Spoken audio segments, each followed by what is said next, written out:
usar. ¿Listo? Buenas tardes a todos, muchas gracias por acompañarnos esta tarde. Mi nombre es Diego Reyes, yo soy el director de Desarrollo Económico de ProAntioquia y hoy pues les traemos un invitado muy especial, Charles Chapman.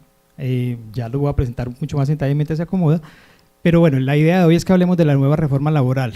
Creo que un poco lo que también tengo que decirles ha sido muy polémico, todos estamos pues involucrados en el tema, hay muchos beneficios alrededor, también hay cosas que no son tan buenas, Charles nos va a contar, pero la invitación hoy es que también por eso quisimos que Charles nos acompañara, porque la idea es hablar de los retos y cómo nos tenemos que preparar de cara a esta nueva reforma laboral. Tratar de pensar un poco en el futuro, ser optimistas y encontrar los beneficios en estas nuevas reformas. Veo muchas caras pues conocidas, otras que no tanto. Esto es ProAntioquia, bienvenidos a su casa. ProAntioquia es una fundación social empresarial. Nosotros nacimos hace 50 años, este año estamos cumpliendo 50 años y dentro de muchas cosas que hacemos, tal vez lo más importante es propender por el desarrollo económico de Antioquia y de Colombia. Aquí han nacido muchas organizaciones, justamente ¿por qué? Porque pienso yo, y esto también es muy personal, una de las grandes vocaciones que tiene esta organización es pensar en el futuro. Muchas de las empresas que están afiliadas a esta organización están en el día a día, haciendo país, haciendo cosas muy importantes, y si bien nosotros los respaldamos y los acompañamos, estamos pensando en el futuro. Un ejemplo de esto es que en estos 50 años hemos decidido tener 3 líneas estratégicas, 3 proyectos de futuro muy importantes, que justamente son proyectos de largo plazo, pero que creemos que le van a traer mucho desarrollo económico y bienestar a la región. Ello es Urabá, con todo el tema del desarrollo y los grandes hitos de infraestructura que hoy tenemos, que son el puerto y la carretera. Estamos también hablando de la región aeroportuaria, que se conecta con el turismo y con el desarrollo. Estamos hablando del aeropuerto José María Córdoba, con toda la renovación, lo hemos visto en los medios últimamente, todo lo que se necesita. Y finalmente un tema de turismo muy importante, que vemos en el turismo una oportunidad de desarrollo económico. Hoy están llegando muchos turistas, es una industria emergente, pero la idea es consolidarlo como algo que genere desarrollo y empleo en especial en el largo plazo. Así que bueno, de nuevo bienvenidos a ProAntioquia. Les voy a presentar a Charles, lo tengo que leer porque tiene un perfil muy largo, así que lo tuvimos que cortar. Bueno, Charles es socio de la firma Chapman Wilches, fungió como magistrado auxiliar de la Corte Suprema de Justicia, Sala de Casación Laboral, fue gobernador del Colegio de Abogados del Trabajo y representante por Colombia de varias conferencias en la OIT, es miembro del Comité Laboral de la ANDI y del Comité Jurídico de ACRIP, que es la Federación Colombiana de Gestión Humana. Es asesor técnico, fue asesor técnico de la Misión del Empleo 2020 y estuvo muy presente en la discusión de la reforma laboral, justamente la que se acaba de aprobar, apoyando la Comisión Cuarta en la construcción de la ponencia y en el debate en la plenaria del Senado. Así que toda la experiencia del mundo, en especial en esta reforma. Charles, muchas gracias por acompañarnos y bienvenido. Buenas tardes a todos, un gusto estar aquí. Diego, muchas gracias a ProAntioquia por esta invitación. Siempre es un placer estar en este auditorio y tratar de compartir conocimiento. Yo siempre he creído en el método socrático. Sócrates nos enseñaba con una frase, un mensaje potente: solo sé que nada sé. Y él era el maestro. Él iba a que los discípulos lo enseñaran. Yo siempre que voy a una charla, yo voy a que ustedes me enseñen y que construyamos verdades entre todos. Yo transmitiré algunas ideas, algunos conocimientos que uno tiene por la experiencia, por la práctica, pero la idea es enriquecernos entre todos. En ese sentido, la idea es que en la medida que vaya avanzando la charla, vayamos haciendo enseguida consultas y preguntas sobre el tema. Como lo dijo Diego, ¿a qué? A sumar, a aportar, a construir. Y yo les decía que la verdad se construye entre todos. Entonces, en la medida que vamos avanzando el tema, si tienen preguntas de eso, podemos hacerlo y avanzamos en esta hora y media. Si yo veo que vamos muy retrasados, yo sigo y dejamos para el final las preguntas. Pero la idea es que ustedes se vayan con una verdad propia cada uno. ¿Qué nos correspondió? Hablar de lo que quedó o no quedó en la reforma y adicionalmente, como lo decía muy bien Diego, los desafíos. En ese sentido, yo primero hago un balance. Yo hago una contextualización. Ustedes saben que hubo la reforma laboral 1 y incluso la reforma laboral 2 que se archivan. ¿Y por qué se archiva? Ese es un mensaje importante para dar. No porque el sector empresarial o nosotros abogados laboralistas estuviéramos en contra de la reforma. Todo el mundo quería una reforma laboral. Lo que pasa es que queríamos una reforma que generara empleo. Nos preocupaba, lógicamente, una reforma que destruía empleo. Entonces, cuando a uno le dicen, vamos a hacer algo, pero lo vamos a hacer mal, ¿qué le toca a uno hacerlo? Decir, no, mejor no lo hagamos. Así uno tenga ganas, mejor no lo hagamos. Y eso es importante porque hay un mensaje colectivo de que los empresarios o la sociedad no quisieran la reforma. No, no, no. Todo el mundo la quería, pero una que genere empleo, no una que destruya empleo. Y por eso sucedió lo que pasó. Pero también nosotros sabemos que dentro de este desenlace de la reforma, y esto es importante conocerlo para la construcción de la verdad y saber hasta dónde llegó y por qué llegó donde llegó, dentro del desenlace de la reforma se presentó el tema de la consulta, eso genera que se reviva la reforma, pasa a la comisión cuarta, porque estaba en la comisión séptima, ahí el país dice, no, definitivamente, toca pasar a la reforma si tenga cosas malas, hay que avanzar, porque el escenario del país con una consulta iba a ser peor. La ANDI enseguida dicen, vamos a la reforma, dando las advertencias que nosotros no queríamos porque esto destruía empleo. Pero si esto es lo que quiere el Ejecutivo, vamos a apoyar la reforma, tratando de que no sea tan dañina, pero vamos hacia adelante. Eso porque se los preciso y por qué lo digo. Uno, para dejar claro que siempre quisimos la reforma. Otro tema es porque esta reforma desafortunadamente tiene problemas. Y era lo que decía ahorita Diego de los desafíos que hay y sobre lo que vamos a sumar. Pero tiene problemas. ¿Por qué? Porque es que esta reforma era lo que venía. Y tuvimos que construir sobre lo que venía. Entonces a mí a veces me dicen colegas, por ejemplo, hay un artículo, una de las cosas que nosotros pedíamos era que hubieran artículos de generación de empleo. Y eso no lo tenía la reforma. Entonces nosotros nos inventamos algo que se llama, y lo veremos más adelante, el Crea Empleo, que es un subsidio para las empresas que creen nuevos trabajos de un 25% de un salario mínimo, si son mujeres, si son jóvenes o si son personas que están en el último empleo, entendiéndose más de 50 años. Pero ese artículo realmente no era un artículo, eran 17 artículos. Entonces, cuando nosotros estábamos en este dilema, decimos, ¿cómo incluimos en esta reforma 17 artículos sin que nos cuestionen? Y miren lo chistoso, era una intención positiva, era generar empleo. Pero también habían otras intenciones positivas como regular el trabajo por hora, la seguridad social. Y cuando la pusimos en la mesa, nos la atacaron. Entonces tuvimos que ser estratégicos. ¿Saben qué hicimos? Creamos un artículo de 17 parágrafos. Los abogados, y por eso los colegas me critican, dicen, ¡eso es antitécnico! Claro, un artículo de 17 parágrafos es antitécnico. Pero la buena noticia es que nuestro pragmatismo sirvió y la reforma en ese artículo pasó. Y no se opuso el gobierno, porque pasó en un artículo. Entonces nos tocó hacer toda una estrategia para ver cómo pasaba. Y ahí están los 5 pilares de la estrategia. Entonces los digo a continuación. Primero, obviamente, miren dónde estábamos. 92 artículos, 81 en la Cámara y 70 artículos quedó finalmente en la reforma. Eso es lo que hay hoy. 70 artículos. Pero ¿cuáles fueron los 6 bloques de la estrategia? Primero, donde había menos espacio. Imaginen la dificultad que teníamos frente a los parágrafos y generar un artículo de generación de empleo. Imaginen las dificultades que teníamos, porque cualquier intención buena nos las asimilaban con una contrarreforma. Y como si la contrarreforma o los cambios positivos fueran malos, porque no provenían del mismo proyecto. Entonces, primer punto, artículos eliminados, había poco espacio. ¿Qué dijimos? Vamos a los temas más nocivos y donde hubiera espacio, porque habían temas nocivos que eran de las preguntas de la consulta, donde el espacio era limitado, lógicamente. Segunda parte de la estrategia, artículos nuevos.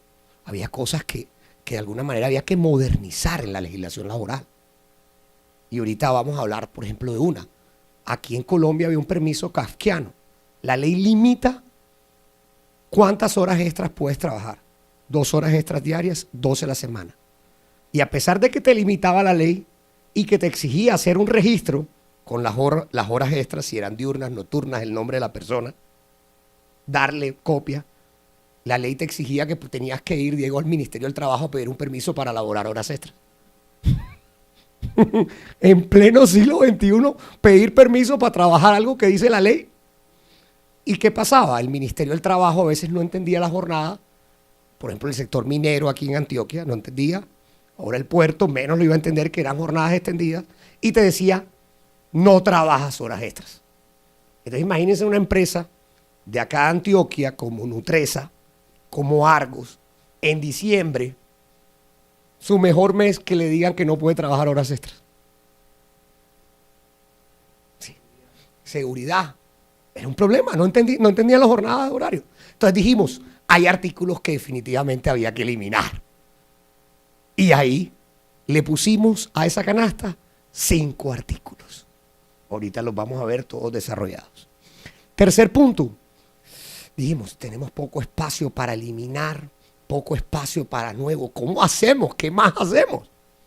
Entonces uno ahí ya vino lo recursivo de nosotros, los de provincia, de antioqueños, costeños, que nos ha tocado enfrentarnos al país, al centralismo, a tantas cosas, y una cosa recursiva muy, muy, muy propio de nosotros, que la recursividad antioqueña, toda. Entonces yo dije, ¿sabes qué? ¿Qué pasa si tú quitas la palabra deberá y pones podrá? Es lo mismo. Cambia sustancialmente. Se vuelven artículos facultativos. Entonces es diferente en una compañía y van a ver artículos como esos. ¿Cuál es la justificación? Por ejemplo, había un artículo del proyecto inicial que decía que las empresas tenían la obligación de dejar entrar a sus trabajadores con los animales al trabajo. Nosotros no tenemos nada en contra de los animales, pero yo no me imagino en una empresa de alimentos estoy entrando con el animal. O dos, en una oficina administrativa, discúlpame. Y tienes ahí el animal todo el día y tú estás trabajando. ¿Y qué pasa con el derecho del otro? Porque acuérdense que la libertad va hasta donde va el derecho del otro. O sea, mi libertad va ¿hasta dónde? Hasta donde está el derecho del otro.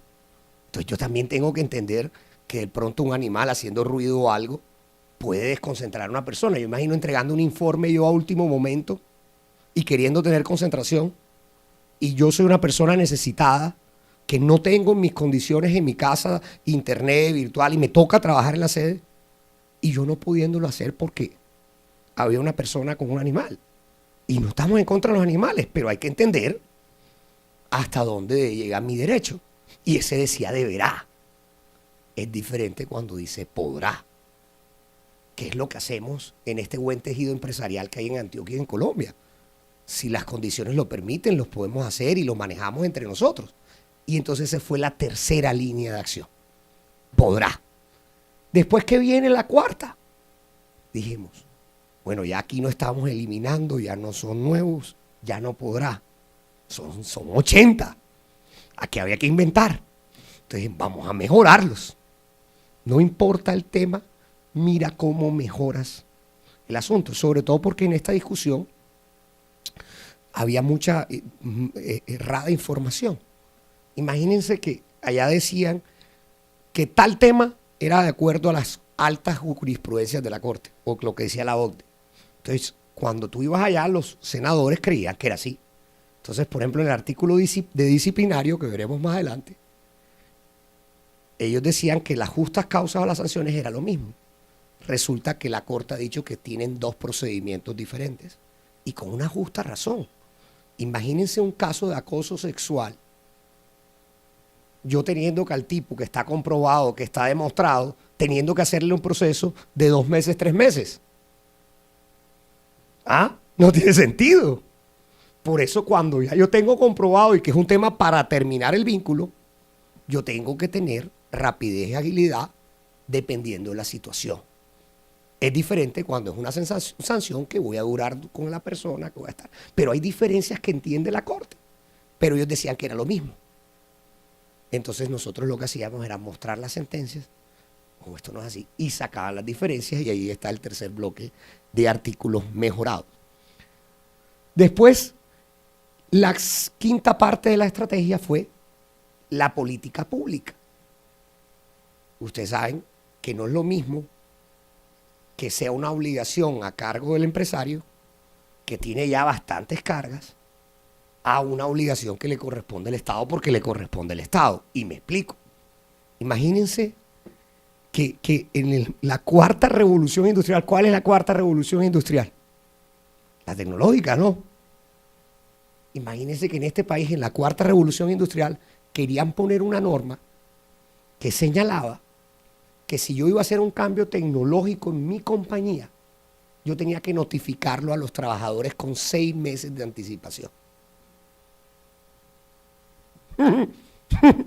Los cambios tecnológicos son de un mes a otro, de una semana a otra, de un día a otro.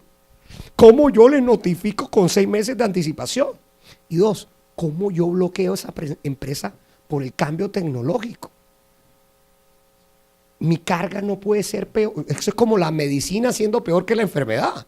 Por supuesto que el cambio tecnológico puede traer un problema de terminar un contrato de trabajo. Pero ojo, yo lo que tengo que buscar es cómo el mercado laboral genera más trabajos. Si yo aquí perdí un puesto por tecnología, yo lo que tengo que buscar como Estado es dónde están más puestos por tecnología. Es ver la tecnología como una oportunidad, no como un problema. ¿Cuántos jóvenes no están teniendo trabajo hoy y solamente hacen 2 años, 3 años de cursos tecnológicos y ya están contratados? Yo lo que tengo que ver es cómo busco dentro de ese mercado más oportunidades. No bloquear a una compañía para el tema tecnológico que la vuelve no competitiva y termina perdiendo más puestos de trabajo porque eso lo comienzan a hacer terceros o externos y de alguna manera perdemos oportunidades. Entonces ahí, imagínense qué obligación teníamos el sector empresarial frente a la cuarta revolución industrial. Pero nos querían poner una carga de advertir 6 meses y de buscar dónde le ponía puesto de trabajo. Eso es el Estado, es una función del Estado. Tienes que buscar si el carbón se acaba, si el oro se acaba. Tú tienes que buscar dónde hay oportunidades de trabajo. Y esa era una obligación. Ese fue el otro frente. Y el último frente era revisar qué artículos no tenían problema. Y de alguna manera, si no tenías problemas, si eran antitécnicos, no antitécnicos, o eran como decimos coloquialmente en la costa, un saludo a la bandera, se dejan. ¿Y por qué?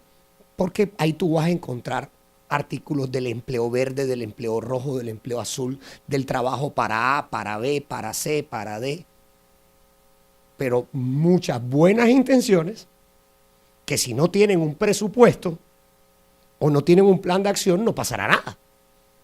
Uno no es amigo de esos artículos porque son de alguna manera promesas para la gente que va a terminar en nada. Porque de alguna manera no tienen un presupuesto o un sustento para hacer. Pero igual el tema era dejarlo. ¿Eso para qué? Eso no es, la intención no es ni cuestionar ni criticar. Eso es para que ustedes entiendan algunos artículos. Porque ustedes pueden leer la reforma y van a decir, pero ¿para qué dejaron este artículo? Esto no va a pasar nada. Entiendan que de alguna manera era el proyecto y había que dejarlo y había que avanzar. Porque aquí los que estamos son los que nos gusta sumar. Entonces comenzamos con el primer bloque. Artículos eliminados. Entonces dentro de este primer bloque destacamos los fueros. En el proyecto inicial del gobierno había fueros, pero con un criterio más amplio de lo que dicen las altas cortes. Ojo, los fueros ya están definidos por las altas cortes. Han dicho cuáles son: fuero de salud, fuero de prepensionable, y la ley establece otros fueros, el de maternidad, el fuero sindical. Eso ya había una regulación. Que de hecho hoy puede haber problemas en el caso particular del fuero de salud que tratamos de arreglar. Desafortunadamente no nos dejaron. ¿Y por qué problemas? Me explico. Yo hoy asesoro a muchas compañías que quieren tener programas de reincorporación laboral. Y, por ejemplo, con dolor a veces me toca contestar, porque uno tiene que ser sincero. Y entonces una compañía me dijo, Charles, quiero contratar niños con síndrome de Down. Yo digo, perfecto, excelente. Discúlpame, ¿puedo tener un problema? Porque este programa es transitorio. Yo quiero darle la oportunidad a un año. Es mejor que tengan un año que no tengan ninguna. ¿Va a haber algún problema cuando los termine un año? ¿Qué le tengo que contestar con dolor? Que sí puede haber un problema. Que puede presentar una tutela y pueden ordenarle reintegrar. Que de hecho han habido casos de reintegro. Que afortunadamente la Corte Constitucional en un caso de Bogotá, de un programa de reincorporación transitorio, dijo que ahí no había fuero. Porque es que si yo te contraté por esa situación, ya yo desvirtúo el nexo causal entre tu enfermedad y el despido o la discriminación, porque lo que se cuestiona es la discriminación. Yo no puedo estar discriminando a alguien que lo contrato por esa situación. Pero eso lo entendemos hoy tranquilamente. De pronto un juez penal municipal, civil municipal, ve y dice, ay, pobre niño con síndrome, no, déjalo otra vez. Esa empresa tiene recursos. Pero no se está dando cuenta que ese caso está cerrando la puerta a que haya más programas de reincorporación. Entonces nosotros quisimos decir, mire, si tú contratas a alguien con esa situación y lo dejas por escrito, no aplica el fuero. No le gustó, no quería, prefieren esa discusión, esa incertidumbre, y de alguna manera no se pudo mejorar. Pero era mejor que si de alguna manera ellos no lo querían arreglar, que no estuviera. Y eso fue lo que pasó con fueros de salud y con obligaciones de reincorporación. Otro tema importante que se eliminó fue la licencia de paternidad. Ellos querían, hoy los hombres tenemos una licencia de paternidad que se le denomina la ley José, 2 semanas. En un principio querían llevarla 6 semanas. Finalmente la querían dejar en 4 semanas. ¿Cuál es el problema que nosotros les decíamos a los senadores? Me parece importante llegar a esas normas por un tema de equidad de género, pero hay que entender que uno tiene que poner los recursos donde son las prioridades. Y yo creo que hacemos un mejor beneficio si esos recursos, que son casi 2 billones de pesos para el sistema de salud, que no los tiene, los utilizamos en un subsidio directo para la creación de empleo femenino. Y díganme, aquí hay un auditorio mayoritariamente mujeres. ¿No es mejor cuando la tasa de desempleo en Colombia, que es del 9 y pico, pero en el caso de las mujeres es superior, generar un subsidio para que más mujeres tengan empleo? Porque ¿quién está de alguna manera en una situación más desfavorable? ¿La mujer que no tiene empleo y que lo necesita? ¿O de pronto la mujer que sí tiene y lo que le está dando el derecho es que el hombre venga a ayudarla a cuidar? Entonces, de alguna manera, el Senado entendió que la prioridad es generar un subsidio para la creación de empleo, que fue el artículo que les mencionaba antes. Entonces, ahora hay un subsidio del 25% de un salario mínimo para efectos de contratar mujeres. Otros temas que se sacaron fue las garantías, unos temas de asociación, unos temas que había de que la organización sindical podía acceder a todos los correos de la empresa y entonces podía de alguna manera enviarles correos a todo el mundo, y eso, decíamos, viola un poco las reglas de las personas, de que si yo quiero recibir, no quiero recibir, hasta dónde recibo, cómo se utiliza. Porque también aquí hay que entender que a veces las organizaciones sindicales en una empresa de 1000 son 5, son 10. Entonces, ¿hasta dónde esos 5 tienen que mandarle información a los 1000? No hay problema cuando son tus representados, pero el problema es a otros y hasta dónde llega. Eso se eliminó. El tema también de acceso, que querían que tener acceso ilimitado en cualquier compañía, en cualquier momento.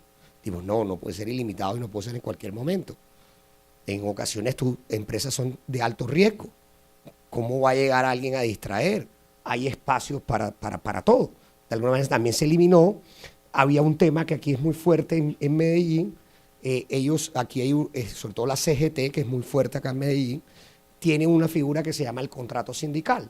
De hecho, si no estoy mal, en Coltejer prestan servicios por medio del contrato sindical. Son organizaciones sindicales que se han unido, y los mismos trabajadores prestan servicios y tienen utilidades ellos mismos. Se volvieron algo así como empresarios. Había otra central que quería eliminar esa figura. dijeron esa figura es válida y no se eliminó. Finalmente, el tema de la licencia por matrimonio también la consideraron eliminar. Algunos senadores dijeron no la veían viable. Y otras cosas, esto último fue un tema, después del paro camionero, el gobierno se comprometió a hacer unas reglas diferentes sobre jornada, sobre solidaridad, iba a generar problemas, porque estaba generando solidaridad para quien contratara la empresa de transporte. Entonces, yo imagínate contratando una empresa de transporte aquí en ProAntioquia y teniendo solidaridad con el que envía el paquete. Iba a generar una distorsión de la solidaridad. Recordemos que la solidaridad se aplica es cuando es mi misma labor afín de lo que yo puedo controlar. Pero yo que voy a controlar un tema de transporte. Afortunadamente, eso se suprimió. Y ahí tenemos los 9 artículos eliminados del primer bloque de la estrategia. Pasamos ahora a los artículos nuevos. En estos artículos nuevos, dentro de los que se pueden destacar es uno, el de la eliminación del reglamento. En Colombia antes, en todas las empresas, en todas las sedes, tú tenías que tener 2 reglamentos físicos. O sea, hacía parte de un adorno de toda sede. Era un adorno que dijimos, esto es ilógico. No, queríamos quitarlo en todas, pero nos dijeron en una sola y quedó en una sola sede 2. En las demás, virtualmente. Un tema positivo. Otro tema positivo que encontramos, y sobre todo a las microempresas y a las pequeñas empresas, es que a veces el trabajador te pide las cesantías para los casos de ley, vivienda, educación, y tú no, tengo que dársela al fondo. O peor, yo se las daba y después el trabajador terminaba el contrato y, como dicen por ahí, todo acto bueno tiene su consecuencia, y te demandaba porque no la consignaste. Aquí se dijo, no, mire, si se demuestra que yo se la di, porque es que no estoy evadiendo, no lo estoy robando, yo se la pagué. Si se demuestra que yo se la pagué y que se la pagué para lo que dice la ley, que es vivienda y educación, a mí no me tienen que sancionar. Positivo.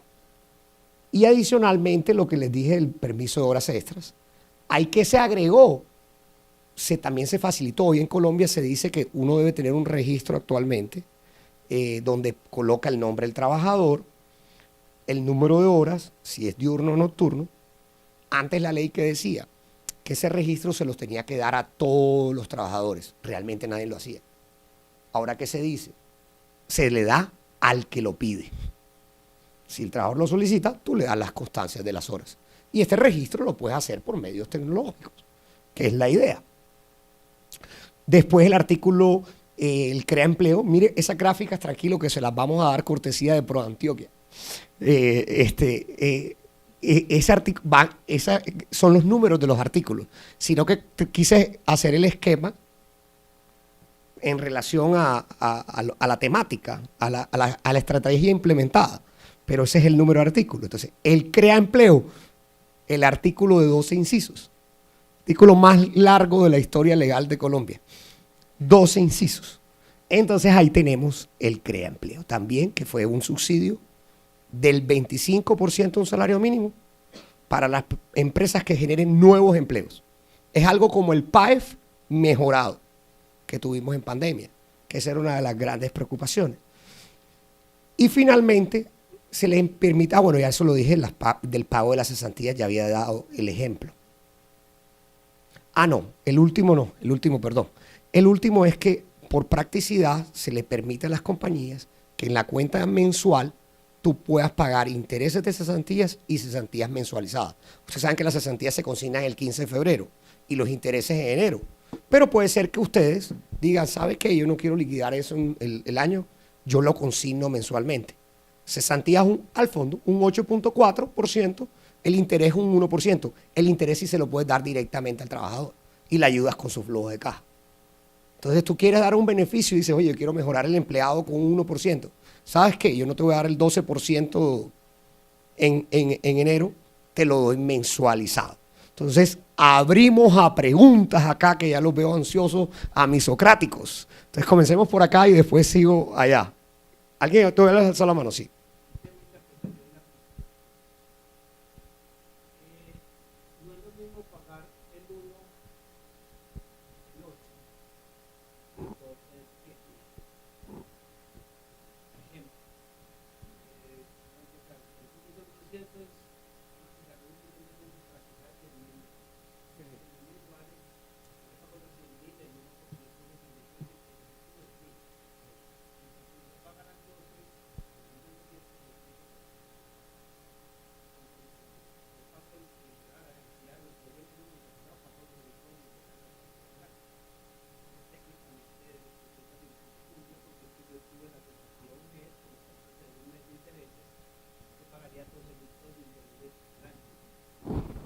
Sí, pero dándote que sí puede ser la cuenta que haces, pero lo que pasa es que no me suena porque cuando tú pagas las cesantías es el promedio de los 12 meses. Tú nunca mensualizas los 12 meses. Entonces, poniendo un caso práctico, el trabajador tiene 1.000.000 de pesos de cesantías, perdón, 1.000.000 de pesos de salario, nunca tuvo variación. Su salario es 12 meses, 1.000.000, 1.000.000 entre 12 te da salario base 1.000.000. El 12% de 1.000.000, si mis cuentas no fallan, en enero pago 120.000, ¿verdad? Y el 1% de 1.000.000 viene siendo, ¿viene siendo qué? 10.000. Y 10.000 por 12 me dio los mismos 120.000.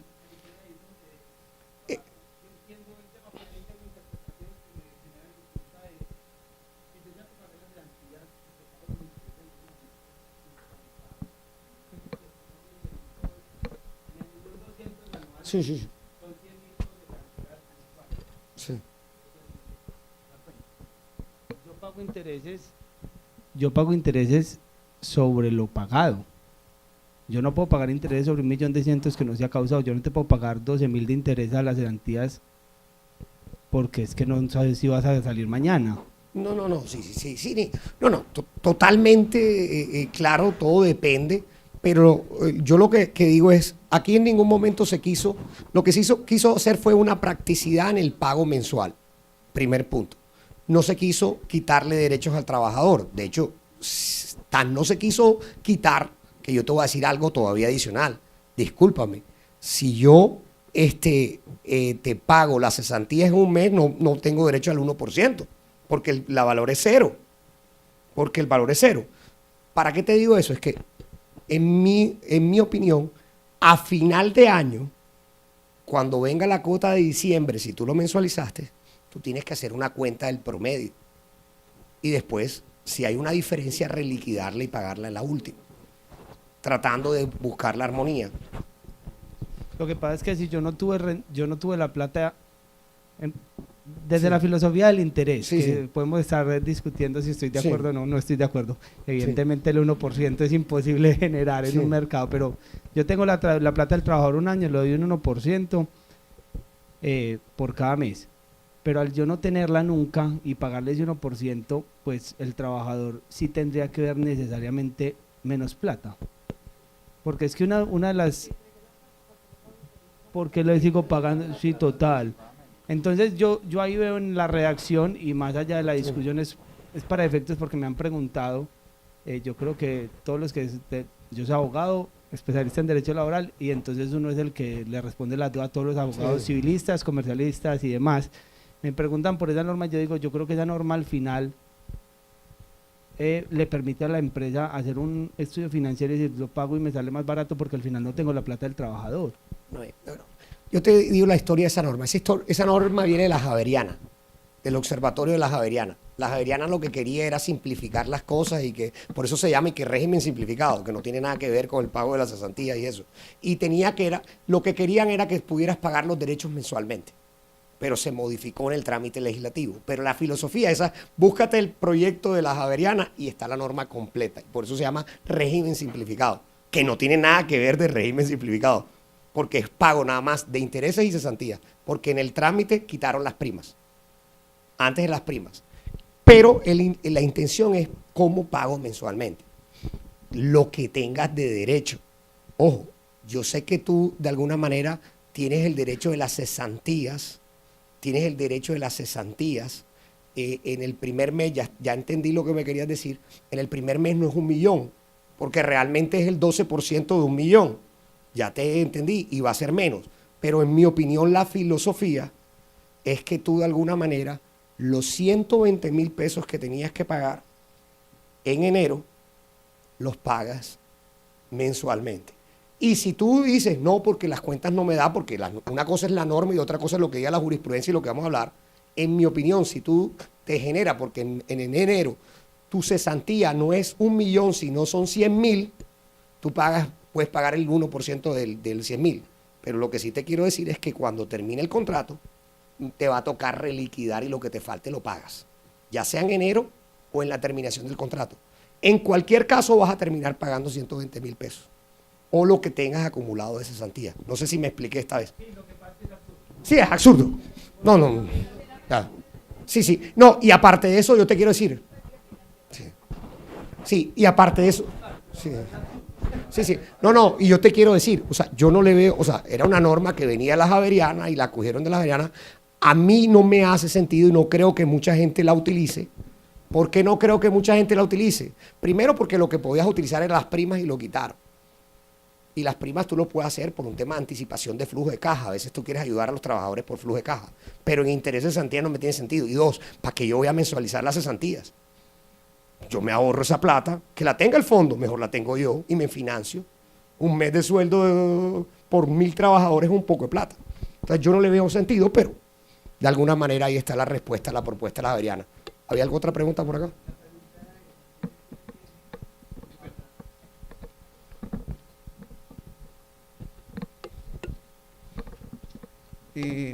Bueno, la pregunta iba en el mismo sentido del compañero, es que no tiene sentido ese pago del 1% sobre un derecho que no, pues claramente la empresa no se está financiando con él, pero aún más así, pues no sería más beneficiado el trabajador si recibiera mensualmente la plata y no el fondo.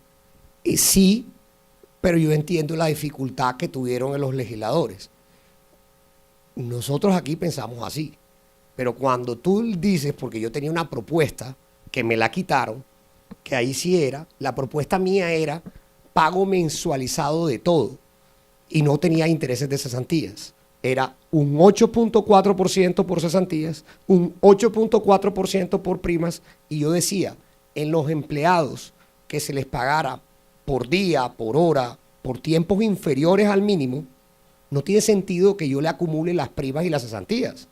Yo mejor le pago. ¿Y por qué le pago? La empleada de servicio que labora por días, que plancha, que lava. Tú le pagas 30,000, pero si yo le abono esos 30,000, el 16% de primas y cesantías, oye, la estoy formalizando. Y ella no me va a demandar ni voy a pelear con ella. Es 50,000 más el 16%. Así la teníamos nosotros. Pero así al gobierno no le gustó porque dijo que íbamos a promover el trabajo por hora y el tiempo parcial. Cuando yo lo que decía, discúlpame, ya el trabajo por tiempo parcial existe en la ley. Lo que hay es que regularlo. Yo ahí veo dos problemas. Uno es que está uno beneficiando a los fondos de cesantías y está creando es un impuesto a la creación de empleo. O sea, literalmente la empresa no está recibiendo en ese pago mensualizado, no está recibiendo absolutamente ningún beneficio. Está beneficiándose a unos fondos, en su mayoría privados, ¿cierto? Esa norma es supremamente tumbable. O sea, eso... No. Ojo que yo te entiendo, yo te digo, o sea, la propuesta de nosotros, ¿cuál era? Que de hecho fue motivo de trinos presidenciales.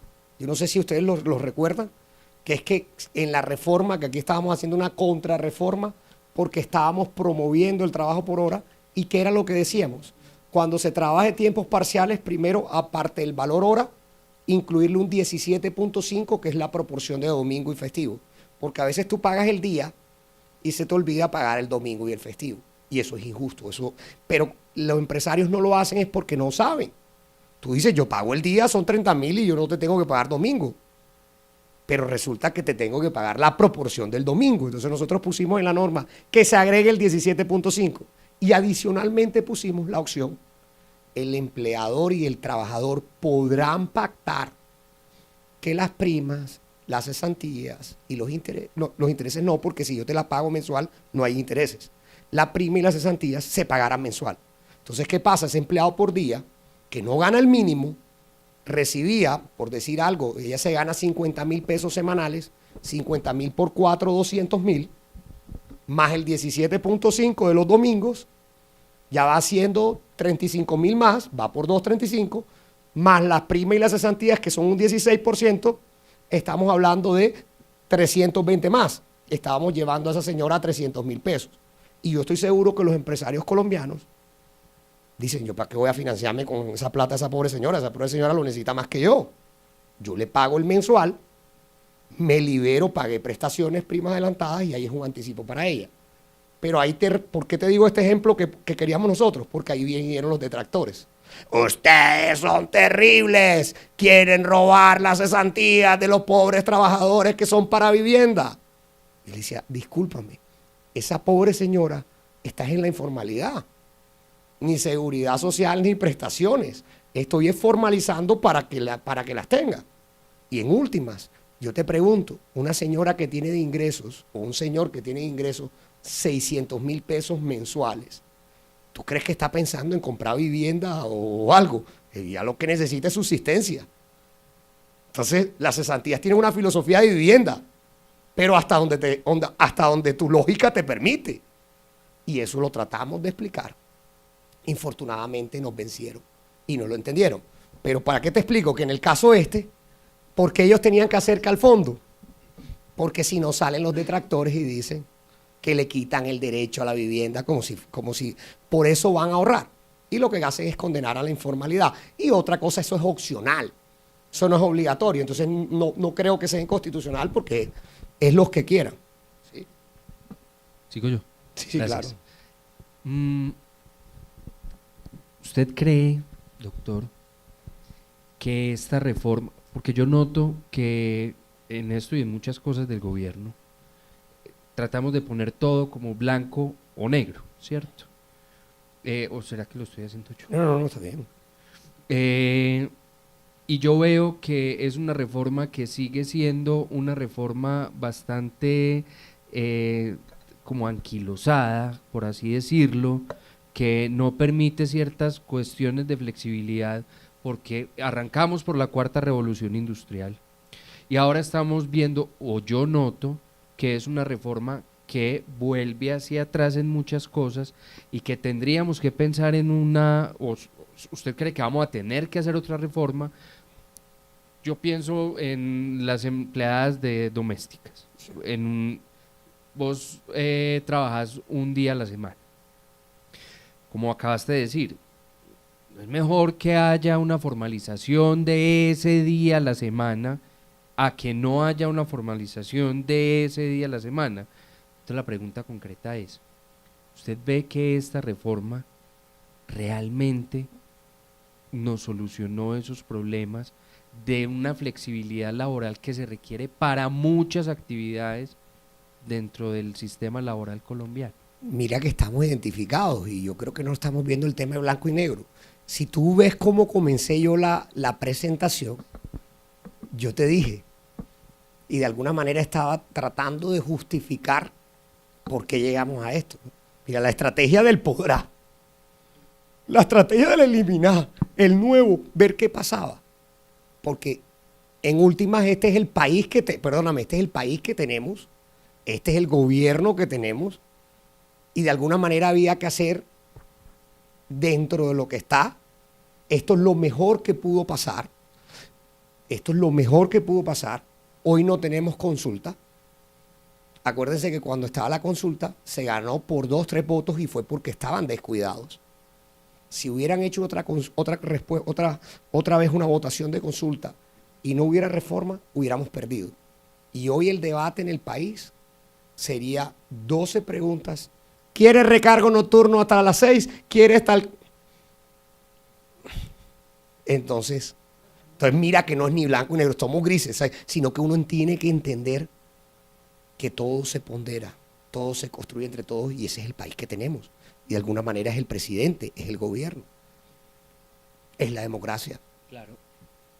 Vamos a tener los mecanismos para poder llevar esto a cabo dentro de esos grises y dentro de estas, porque listo, la ley está, pero digamos el sistema puede que siga anclado a esas cuestiones atrás y que por mucho que vos querás entrar a una dinámica diferente en el podrá, en los grises, en digamos evadir ese blanco y negro, para que podamos llevar a cabo por ejemplo, en este momento dice el gobierno, tengo 6 meses para poder reglamentar muy bien el tema del empleo doméstico, eso. ¿Cómo ve esa proyección de ese tema? Yo te digo, esta no era la reforma que había antes. La reforma que había antes hubiera puesto al peligro al país. Esta reforma es superable. Y de alguna manera, yo ahorita me concentraría en los 2 puntos que a mí me parecen, o los 3 puntos que son más difíciles. El que más es el contrato de aprendizaje. por los jóvenes, pero igual eso no nos va a quebrar, sino me da pesar por los jóvenes. Pero podemos avanzar en el país. Y después cuando cierre te digo cuáles serán los desafíos, pero con esto avanzamos. Con esto no nos quebramos. Se afectarán, como lo decía al principio, lo decía en una reunión previa cuando estaba conversando afuera, las micro, los que tienen menos resistencia. Las micro, las pequeñas, habrá más informalidad. Pero bueno, eso lo estamos viviendo con el carbón, con el petróleo, que todavía tenía mucho que dar. Son costos, a veces hay que aprender. Sí me explico, hay veces hay que aprender. Ojalá que lo importante es que nosotros los colombianos, y usted lo sabe muy bien aquí en Medellín, todo lo que hemos resistido. Guerrilla, narcotráfico, y vamos para adelante. Y eso es lo que tenemos que tener aquí, y así es como tenemos que salir. Optimistas, con ganas, con energía, de seguir sumando, que se puede, y se va a hacer, se va a hacer, se va a hacer. Listo, una última pregunta a este bloque para seguir y abrimos en los próximos. Es más como un comentario. Sí, claro. Con estos avances nos tocó sacrificar mucho y ahora nos tocó resignarnos. ¿Lo podemos mirar así? ¿O podemos ser optimistas con lo que pueda suceder de aquí en adelante? ¿O qué? Yo siempre he sido una persona que he opinado. Yo veo los problemas como una oportunidad. Como una oportunidad. ¿Entiendes? Y comienzo a ver las cosas buenas de los problemas.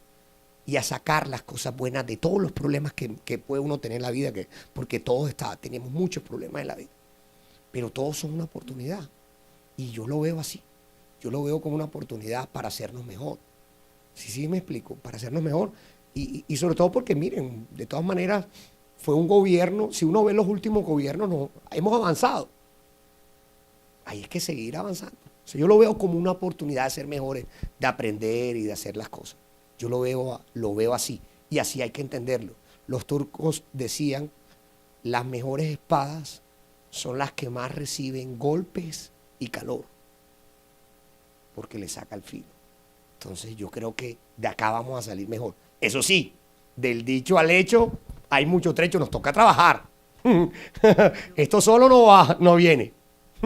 ¿Oyeron? Porque tú puedes recibir calor y golpe, pero si tú no moldeas la espada, no le saca filo. Nos toca trabajar, pero yo soy optimista de lo que viene. Es muy puntual. Sí. Ese artículo 64 no se considera un artículo facultativo, sabiendo que dice que se permite que las empresas, es decir, no es obligatorio. Podemos, el pasado, el 64, bueno, que es pagar las cesantías. Es decir, eso, si somos empresa, lo podemos o no implementar. Sí. Okay. Es lo que, sí, okay, pudiera entenderse facultativo. Lo que pasa es que no lo pongo en los otros, porque los es otros, nuevo. Y porque los otros venían con el deberá. ¿Sí me explico? Este es un artículo que se incorporó por la academia. La academia estaba pidiéndolo y de alguna manera se incorporó, pero realmente facultativo también. Estamos de acuerdo. Artículos nuevos. No, estamos atrasados, no me había revisado. Artículos facultativos. Entonces, en este bloque, aquí eran los deberá, vienen para el podrá. Entonces, primero teníamos que había una obligación, imagínense, de enseñarles a ustedes cómo se pagan los salarios de sus trabajadores. Esto es una cosa impensable. Dependiendo de las condiciones locativas había que pagar salario. Entonces yo me imagino una multinacional que tiene aire acondicionado, entonces que le pague el mínimo. Pero una tienda que no tiene aire acondicionado, entonces le tengo que pagar 5 millones. Eso es lo que mide tu remuneración. Pero decía así, la empresa deberá, para pagar los salarios, tener en cuenta las condiciones locativas. Imagínense los conflictos de ustedes con sus trabajadores por eso. Imagínense, porque eso es lo que iba a generar conflictos. Y yo les explicaba a los senadores, mire, señores senadores, yo en mi firma, yo tengo coordinadores, coordinador de gestión humana, coordinador de legal, y el coordinador de TIC, de tecnología, yo lo puedo tener con aire acondicionado, mejor dicho, con masaje semanal. Pero ese es el que me pide plata. y no vaya a darle más plata para ver quién lo contrata. Busquen un tipo de tecnología ahora. No es un problema. Y son los que más piden. Entonces, ¿qué tiene que ver las condiciones locativas frente a eso? Este es un tema de mercado, de demanda, de que quiero o no quiero. Solución. Podrá. Entonces, miren cómo es el tema. Entonces, miren que, imagínense las peleas que íbamos a tener si dejábamos ese deberá. Podrá. Entonces, un problema menos. Oye, ustedes saben que es que de una reforma de 90 artículos nada más tengamos 3 problemas. Porque el de las cesantías, que más me han preguntado eso es si quieren, o sea, y a todos hay que complacer, la universidad tenía una propuesta, vamos a apoyarlo. ¿Oye? Aquí podrá. Día de la familia, imagínense que en Colombia acaban de reducir la jornada, que nos ha costado una cantidad, porque eso implica un aumento del 14% de valor hora. Cuando tú pasas del 48 al 42 es un 14% del valor hora. ¿Por qué? Porque tú antes dividías el salario entre 240 horas, 8 por 30. Cuando llegues a 42 lo tienes que dividir entre 7 por 30, 210. Al matemático. No es lo mismo 1 millón entre 240 que entre 210. Eso implica un aumento del 14%. 14 punto algo. Entonces, ese aumento estuvo amarrado a que se iba a eliminar las 2 horas de recreación y de deporte de la Ley 50 y el Día de la Familia, que es un día semestral. Pero el gobierno quiso poner en la norma otra vez el artículo del Día de la Familia. Dijo, tienen que darle un Día de la Familia semestral, que ya se había de alguna manera eliminado cuando llegues a la 42. ¿Qué pusimos? Pero digámoslo con ganas, aquí la verdad se construye entre todos. Que los veo no animados, ya cuando termine doy el espacio a las preguntas. Entonces, ¿qué pusimos? Exacto. Habrán empresas que querrán, por ejemplo, su fiesta de fin de año. Y yo la tengo. Unas con familia, otras sin familia. Habrán empresas que en diciembre cambian la jornada y dan el 24 al 31. Ojo, y eso es importante el mensaje. El mensaje no es que no se haga esto. Es que se haga en la medida de las posibilidades y de sus intereses. Semana Santa, vamos a dar el festivo. Ahora viene el 7, que es festivo, vamos a dar, ¿por qué no el 9? Que es viernes, el 8, que es viernes. Es ver cómo nos organizamos, pero dentro de lo que se pueda, no generar conflictos. También estaba, imagínense, el día de la bicicleta. Medellín ya, la avenida del Poblado, nada de carros, todos en bicicleta. Un día de permiso semestral por ir al trabajo en bicicleta. Yo me imagino todos pidiendo en las empresas, mire, yo vine en bicicleta con mi foto.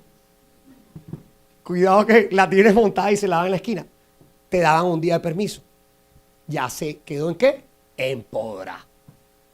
Ojo, no es que no se dé. Si nosotros consideramos pertinente dentro de nuestras posibilidades, lo hacemos.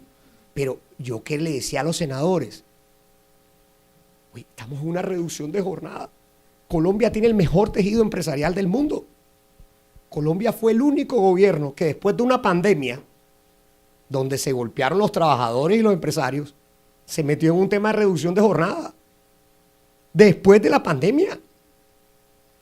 Y yo les pregunto, y eso es lo que hay que comenzar a cacarear acá en Medellín. Miren lo que hicimos después de una pandemia. Reducción de jornada. Oigan, ¿cuánto ha subido el mínimo de empresas de vigilancia? Por encima del IPC. Cuando yo sumo los puntos adicionales en los últimos 3 años sobre el IPC del salario mínimo, más la reducción de la pandemia, son 24%. Nosotros en los últimos 3 años hemos subido el 24% de los costos laborales por encima del mínimo. ¿Quién nos está reconociendo eso? ¿Quién lo está cacareando? Y ojo, por supuesto que eso está bien y por supuesto que ojalá fuera más. Pero también hay que entender que hay microempresas y pequeñas. Sobre todo porque, un tema que no es de hoy, pero para que tengan claro el tejido empresarial. En Colombia hay 1.700.000 empresas registradas. 1.700.000. ¿Ustedes saben cuántas son grandes? Díganme un número. No, yo no acepto porcentaje, necesito números cerrados. Porque después él me gana sumando. No es que yo soy abogado. 1.700.000 ¿Cuántas? Díganme un número. Vamos por bloque, hagamos el concurso. Aquí, ¿quién sale el representante del bloque? ¿Cuántas de 1.700.000? Los tú de joven te muestra la gallardía de la juventud. Riesgo, de un número. 20 qué, 20.000, dijo él. Ya vamos, 20.000. Acá de este bloque. Allá el señor, allá hablo joven, ahora el espacio del señor. 5.000. Y este bloque. ¿Cuántas? 870. ¿Tú dijiste? 4.000. 6.000. El número es 7.000 de 1.700.000. ¿Ustedes saben qué es 7.000 de 1.700.000? Las empresas grandes son una ficción. Sí, o sea, 7.000 de 1.700.000. O sea, hey, ¿ustedes saben qué es eso? Realmente son una ficción. O sea, el verdadero tejido empresarial son micros, pequeñas. ¿Saben cuántas micros son de 1.700.000? ¿Cuántas micros? Vamos acá. Ahora sí te toca arriesgarte. No, un número. De 1.700.000. Un número fácil. 1.500.000. 900.000. 470.000. Tú. 1.100.000. No, nadie atinó. 1.500.000. Perdón, 1.600.000. Tú, 1.600.000. Sí, que me fui otro. 1.600.000. O sea, imagínense. De 1.700.000, 1.600.000 micro. Micro. No estoy hablando de mi pyme. Micro. Micro es la venta de arepa de la esquina. La venta de jugo es micro. La tienda de barrio. Eso es tejido. 1.600.000. Y ojo, que debe ser más. Porque son las formalizadas, y donde hay más informalidad, entonces, es donde en la micro. Entonces, ¿cuál es la realidad de Colombia? Micro. Entonces, cuando yo digo todas estas cosas de mínimo y no mínimo, yo no estoy pensando solo en las grandes. Las grandes seguro pueden pagar más. Sí. No, listo, hablemos del privado porque es el que nos corresponde acá. Pero imagínate eso.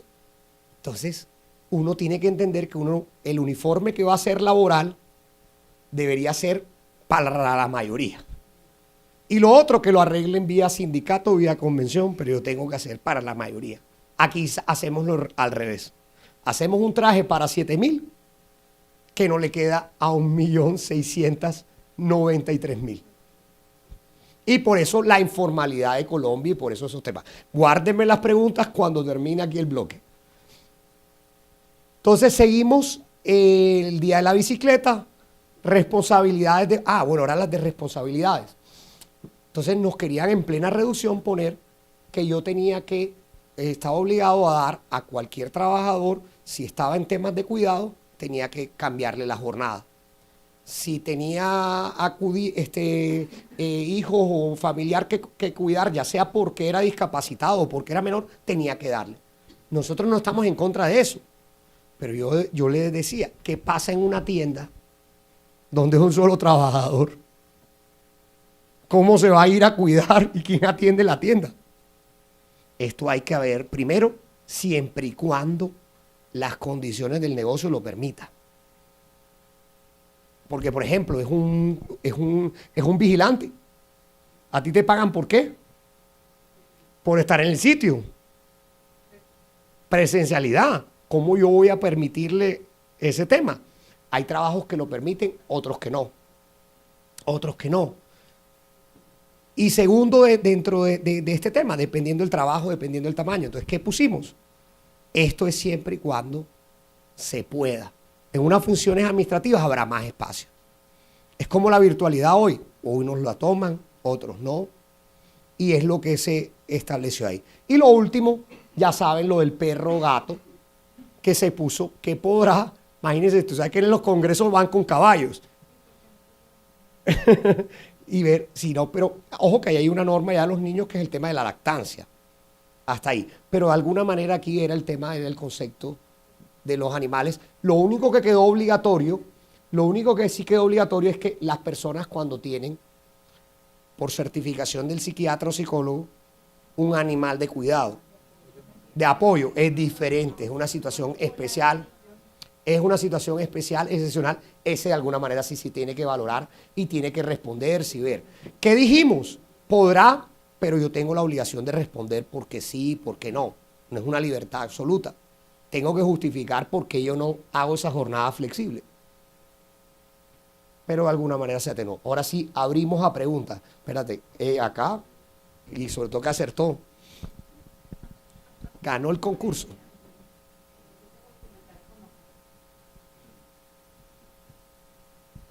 Porque, pues ya porque aquí le pregunto, porque mi trabajo es trabajar por la empresa micro. Sí. Y yo, una de las cosas que me pregunto es dentro de la estrategia que se hizo, ¿por qué no se expuso más la consecuencia sobre la micro y la formalización del país que el efecto de la grande empresa? O sea, yo veo un riesgo, pero que pues eso entonces lo vamos a resolver. Y pongo un ejemplo que también es como todos trabajamos mentalmente. Sí.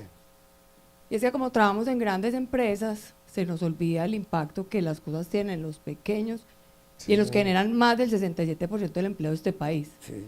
Entonces, por ejemplo, cuando ahorita la discusión del tema de las cesantías, yo trabajo enseñándole y financiando las microempresas.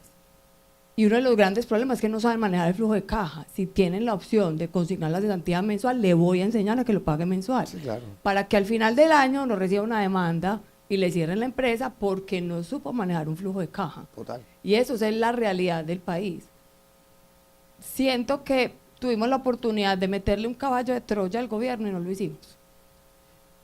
De poner a su economía popular, de verdad, de frente, que no era por quien estaba legislando. Y hoy vamos a sufrir las consecuencias. La empresa grande lo va a solucionar. Sí, se van a perder unas plazas de trabajo probablemente, la gente va a volver a conseguir trabajo, pero el esfuerzo en formalización que había hecho este país, el trabajo que muchos hemos hecho por mucho tiempo para que esas empresas sean más competitivas, cuando yo hablo con los empresarios de Interactuar, lo que me dicen, pues yo igual tengo que abrir el restaurante por la noche, mi conversación con el empleado es, algunas veces lo va a poder pagar la hora nocturna, otras veces no, dependiendo cómo nos vaya en el mes. Sí. Entonces, ahí cuál fue como la discusión de fondo para tener en la mesa el impacto de la economía popular, que a mí no me gusta llamar la economía popular porque es un término que, bueno, en fin, pero en realidad es la microempresa, es el tejido empresarial de este país, y que nosotros nos quedamos muy tranquilos que si la gente es tan berraca que dice, no, yo igual soluciona, pero ese es el gran problema, porque tienen que solucionar los más vulnerables, Sí, sí. que siempre es como, o sea, qué discusiones, y si nos, pues, en los artículos, porque he visto muy poquitos que hayan sido como en favor de esos pequeñitos. Sí, mucho, o sea, no te sientas sola. Primera cosa, tienes demasiados aliados. Lo que pasa es que sí debemos ser más. O sea, las pelas que nos dimos, yo no tengo ningún cliente micro y pequeño, espero ser que tú me ayudes a que sea la primera y va a ser ad honorem y lo que podamos ayudar, ahí me tendrás. Fue mucho, pero estábamos muy solos. Y de alguna manera uno a veces también dice, pero la gente no sale. O sea, a mí me duelen una cantidad de normas que se nos quedaron, que hubieran sido divinas, unas buenas iniciativas. Pero te voy a comenzar con las que sí salieron. Proceso disciplinario. Ahorita te voy a decir, no se le aplica a quién, a empresas de menos de 10 trabajadores y hogar. Una cosa que logramos de las micros. Aparte de eso de las micros, logramos que, nosotros ¿qué queríamos? ¿Qué cosas se nos cayeron? Una, la del recargo nocturno, nosotros éramos los que decíamos que sacáramos a las micros. O sea, fue una discusión del gobierno, ustedes las vieron en redes públicas, etcétera, el Senado no nos apoyó. ¿Qué hacemos? Pero los micros estaban por fuera de recargo nocturno y por dominicales. Esa la perdimos. La teníamos ganada en la Comisión Cuarta. El Senado nos aplastaron con sus mayorías. ¿Qué quedó? La del reglamento de trabajo, pero hay otras que yo sé que quedaron. Espérate, que yo dije que 10, ¿cuál? Juanca, ayúdame. El crea empleo, tienen derecho a subsidio directo para el crea empleo, pero hay otras más. Yo tenía otra norma, que era la que te decía, por ese problema. Había una de las Javerianas y la Javeriana competía conmigo. Yo soy amigo y soy profesor de la Javeriana. Pero de alguna manera yo puse las dos. La de ellos pasó, la mía no. ¿Cuál era la mía? Decía que se pagaba las primas y las cesantías y el interés mensualmente, con ánimo de eso.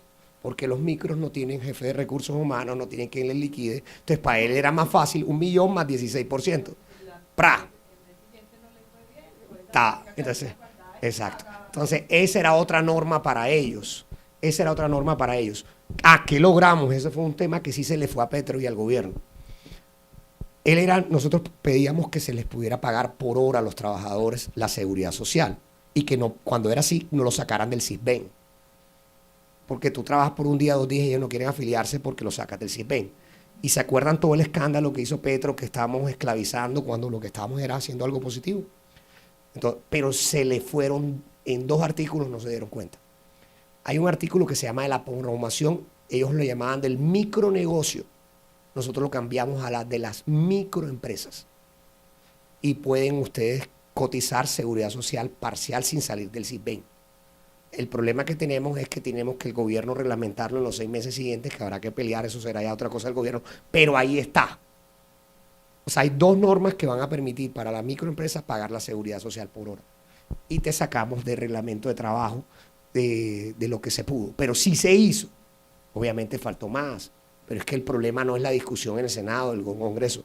La discusión es qué gobierno tenemos y cuándo fue. O la discusión que viene es qué estamos haciendo para que el 2026 sea diferente. Pero bueno, eso lo hablaremos al final. Entonces, espérate, tenías una pregunta acá. Sí, la pregunta es frente al Día de la Familia, en lo facultativo, Sí. hay, digamos, una interpretación que dice que es facultativo desde la entrada en vigencia Sí. de la ley y no a partir de la reducción de la jornada en las 42 horas.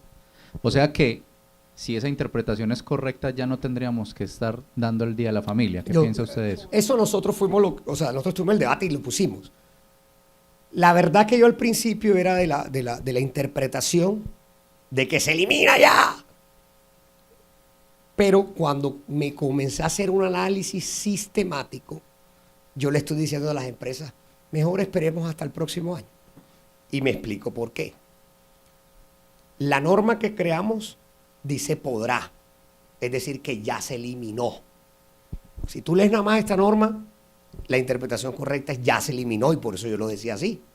Pero cuando tú comienzas a ver todas las otras normas, tú te das cuenta que el Día de la Familia está en una ley diferente. Esa ley no ha sido derogada. Esa ley fue modificada por la ley de la reducción de la jornada. Y esa ley de la reducción de la jornada dice que eso se va a ir reduciendo gradualmente, que es la única que elimina eso. Y esa tampoco fue derogada por esta. Es decir, que en el mundo jurídico tenemos 2 normas. Una que dice que podrá y otra que dice que no, o sea, que tienes obligación. Y que esa se concadena con que llega hasta el próximo año. Entonces, eso se llama, para los abogados, antinomia, que es que hay 2 normas diciendo una cosa diferente. Las antinomias se resuelven por criterio de... No, el primero es el de jerárquico. Aquí las 2 son de igual jerarquía porque son leyes. Especialidad, las 2 son iguales leyes laborales. Hay uno que conviene el podrá, que es el de posterioridad. La ley posterior prima a la anterior. Es decir, que ahí vamos ganando en el podrá. Pero en materia laboral hay otra cosa que se llama principio de la favorabilidad. Entonces, cuando el principio de la favorabilidad está, dice que cuando hay 2 normas se escoge la más favorable. Entonces, mi interpretación hoy es, yo no voy a pelear por esto, no voy a discutir por un día, yo se lo doy en diciembre, ya el otro año yo sí sé que no está, y le ganamos esto. Sí me explico, por un año, por este semestre y el próximo, a menos de que tú reduzcas la 42. Pero ya no entiendes por qué fue el análisis. Yo comencé, cuando yo salí con esta norma, podrá. Cuando comencé, no, yo le doy más prevalencia a la favorabilidad. Especialidad gana, pero favorabilidad gana. No voy a ponerme en una discusión por esto. Listo. Entonces, ahora vamos a la parte más importante. Yo te estaba hablando de la sutil. Ahora vamos a los mejorados, que hay como 30. ¿Cuántos son? 14. Entonces, en estos mejorados, miren todo lo que se pudo hacer, aparte de los nuevos y eso. Imagínense aquí, esto fue un alivio para EPM y para el Metro de Medellín. Ustedes que son en Medellín se caracteriza, una de las cosas que ustedes se deben sentir orgullosos, es que las empresas públicas de industriales y comerciales del Estado funcionan. O sea, no son los casos donde en Colombia las empresas públicas, las de teléfono, no teléfono, funcionan, no son muchas. Y sobre todo que ustedes lo exportan, porque el metro asesora al metro de Perú, de otras partes, y EPM ni se diga. Y una de las cosas que querían es que en las empresas públicas los trabajadores oficiales tienen una cosa que se llama plazo presuntivo, que es cada vez que se acaba, se vence el contrato. Eso no es lo mejor, no es lo más ortodoxo, pero ¿qué es lo que sucede en el sector público? Que en el sector público, para terminar un contrato, tiene que hacerse por control interno. Y en control interno yo conozco procesos que han robado, que han hecho y llevan 2 años, 3 años. Entonces, la salida de esas empresas es utilizar el plazo presuntivo, porque el proceso nunca terminó. Entonces, ¿qué quería el gobierno? No quería arreglar que el proceso disciplinario no funciona. Quería era que el plazo presuntivo, que era la salida, no más ortodoxa, pero la salida, tampoco funcionara. Eso se iba a volver, de alguna manera, era casi para mí la lápida a las empresas industriales y comerciales de Estado para restarles competitividad, porque querían que les aplicara solamente parcialmente normas del sector privado.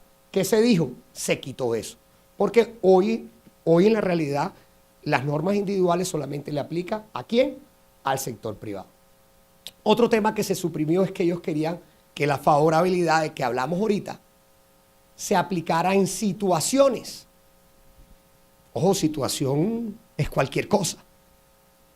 Las reglas de favorabilidad en la ley se aplican ¿a qué? A conflictos entre normas. Les explicamos a los senadores, miren, eso es un tema que no es jurídico, tienen que hacerlo en relación a normas, y se corrigió. Otra cosa que corregimos dentro del tema del contrato a término fijo. En el contrato a término fijo, eso fue uno de los grandes cambios. Ustedes saben que el contrato a término fijo se podía prorrogar indefinidamente. Ahora hay un límite de 4 años. ¿Qué se pudo hacer? Que esos límites comiencen a contabilizar a partir de la ley, es decir, del 25 de junio. De tal manera que las empresas que utilizan esa modalidad tengan este tiempo para prepararse dentro del tema del contrato a término fijo. Otro cambio que hay en el contrato a término fijo, antes los periodos tenían que ser de renovaciones, cuando eran inferiores a 1 año eran iguales o inferiores. Ahora pueden ser superiores, inferiores, puede ser cualquiera, no hay ningún problema. Otro cambio es que en los contratos a término fijo inferior a 1 año se pueden hacer 3 prórrogas. Ahora acaban de agregar en la ley 4. Es decir, que puede haber una prórroga más. El cambio realmente que hay un límite de 4 años. Y que el límite de 3 pasa a ser 4 años para todos. Una precisión práctica que a veces se confunde. El término de 4 años es en relación, el máximo de hoy es en relación a la ley, no en relación al contrato. Me explico, los tiempos anteriores que haya tenido, en este caso, lo suman. Y si mi contrato yo lo comencé en febrero del 2025, ¿cuándo tengo 4 años? En febrero del 2029, ¿verdad? Pero ahí no se va a volver en febrero, sino se va a volver en junio. Eso es importante, no los 4 años en relación al inicio del contrato. En estos primeros casos en relación a los 4 años de la ley. Es decir, que ese contrato se renueva en febrero del 29 por 1 año, pero ¿qué sucede? En junio se vuelve indefinido, porque ya pasó, ya excedió el término máximo. Esa es la interpretación que tienen que hacer. Otra cosa importante, contratos de obra-labor contratada. Ahí se abre una nueva modalidad. Uno cuando hacía el contrato de obra-labor contratada lo tenía que liquidar si había una nueva obra. Entonces yo contrato a una persona para pintar este edificio, terminó su labor, le terminé, pero resulta que yo tengo otra obra. Juan Carlos, vamos a pintar el edificio al lado. Yo no tengo que esperar días, no días. El mismo día puede entrar al otro contrato. A un otro sí, por la nueva obra. Otra precisión, el hecho de que el contrato a término fijo nada más pueda durar 4 años no quiere decir que tiene que ser nada más uno solo. En ese mismo ejemplo, yo puedo contratar a Juan Carlos para pintar el edificio, duró 4 años, y después resultó otro edificio, yo hago otro contrato a término fijo por otros 4 años, no hay problema. En todos estos casos lo importante es que sea una necesidad diferente y que no sea una simulación, que no sea ocultar la relación. Es lo importante dentro de estos contratos. Debido proceso, ya hoy déjeme terminar lo que ya le doy la palabra, perdón. Debido proceso, ahí está lo tuyo. Esto no aplica para empresas de menos de 10 trabajadores. No es sustancial, pero algo pasó. Segundo tema, dentro de este tema, no son lo mismo las sanciones disciplinarias que las justas causas. ¿Por qué? Por lo que yo decía. Depende de pronto un tipo que agredió a una persona, yo que voy a hacerle un proceso disciplinario largo, dispendioso. Las cortes han dicho es que la naturaleza jurídica de una sanción es diferente a la del despido. ¿Las sanciones cuáles son? Llamado de atención, suspensión y multa. El despido es otra. Ojo, eso no quiere decir que en el despido no haya procedimiento. Si también en el despido hay derecho de defensa. Yo lo que tengo es que escuchar. Lo que pasa es que no tengo que hacerlo con el procedimiento que habla el disciplinario. En las sanciones sí tengo que enviarle una comunicación, presentarle los cargos, cuáles son las pruebas. El trabajador tiene 5 días mínimo para presentar sus descargos, la contradicción, y después yo tengo que tomar una decisión sustentada, razonable, que la sanción sea proporcional a los hechos, de alguna manera, y tener el derecho a la apelación. ¿Eso en dónde? En la sanción. En el despido, yo tengo es que escuchar nada más. Garantizarle que él pueda explicarme su justificación frente a lo que yo le estoy imputando. Eso era importante para las micros porque las micros no tienen abogados, no tienen recursos humanos, y el hogar, imagínense un hogar, gracias, imagínense un hogar haciendo este proceso disciplinario. ¿Ah? Entonces, y después, eso tenía que acción de reintegro si no lo cumplía. Eso menos mal también se quitó, imagínense. Yo decía en el debate, decía, miren, ustedes están liquidando a todas las microempresas de Colombia, porque un trabajador, tú le terminas el contrato, si es una microempresa, ese tipo no hizo ni descargo ni no descargo, o sea, una cosa a hacer. Entonces, el trabajador lo demanda, lo reintegra. Un reintegro son 24 meses que dura el pleito. Pongamos 2 millones de pesos por 24, 48 millones más seguridad social, 70 millones se quedó con el negocio. Sí, entonces cada despido va a ser que el trabajador se quede en el negocio. Entonces, eso no tiene sentido. Y eso, ojo, no es que estemos en contra del debido proceso del derecho de contradicción, sino que todo depende de las capacidades que tú tienes. No es la misma capacidad la de una gran empresa que la de una microempresa o una persona del hogar. Lo importante es que se escuche a la persona, y eso se dijo. ¿Qué sí tenemos que enseñarle a los microempresarios? Es que tienen que escuchar para cualquier despido y cualquier sanción. Y dejarle el acta, la constancia para no tener. Eso es lo que hay que hacer. Cosa importante, las empresas tienen 12 meses para ajustar ese reglamento. Cosa que me parece importante que le estamos diciendo a nuestros clientes y aquí aprovechamos para decírselos.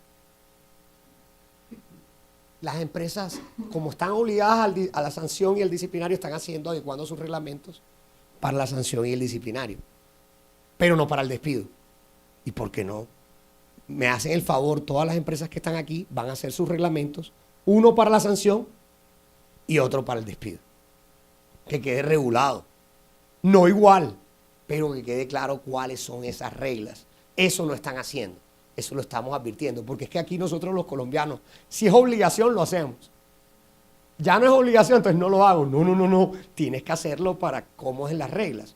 De hecho, en esto también, esta es otra cosa que estamos, y es uno de los desafíos que le estamos diciendo a nuestros amigos y nuestros clientes. Ya les dije, despido, proceso para justa causa, diferente. Hay unos nuevos permisos. Entonces hay un permiso por el tema de citas médicas, que se puso, que fueran para urgencias, eso está claro, eso estaba, y para citas de especialistas. No cualquier cita, porque el tema es no se abuse. ¿Qué le estoy diciendo yo a las empresas? Ya ahí comenzaron a hacer el procedimiento para citas médicas. Porque es que eso no es que cualquier cita médica puede ser, en cualquier tiempo, en cualquier momento. Hay que ver la justificación, la razonabilidad. A ningún trabajador le vamos a negar una cita médica por un especialista, sobre todo ahora que es tan complicado. Pero tampoco vamos a permitir que tuviste un E15, o como yo estaba en un congreso decía, no, una cirugía estética, que me voy a tal cosa, entonces me voy por esto. Hay que ver cada caso y cuál caso es y por qué es y en qué tiempo lo haces, cómo lo haces. Hay que ver. Eso lo tienen que comenzar a reglamentar. Ese es uno de los desafíos que los invito. ¿Para qué? Para no tener conflictos. ¿En qué casos sí, en qué casos no? También está el caso del permiso para asistir a temas escolares, cuando es obligatorio. Entonces, ¿cómo va a ser ese certificado? ¿Cómo lo vamos a hacer? También dentro de esto, otra obligación que ya estamos ayudando a las compañías, empresas de más de 100 trabajadores, tienen que tener un trabajador discapacitado por cada 200. Perdón, por cada 100. 2 trabajadores por cada 100. 2 trabajadores por cada 100. Hasta 500. Cuando llega a más de 500, el número se baja a 1 por cada 100. Es decir, si son 600, serán 2 por 5, o serán 11 trabajadores. 11 trabajadores, 712. 408. Entonces, ¿qué estamos sugiriendo dentro de este plan de trabajo que tienen que hacer? ¿Qué logramos?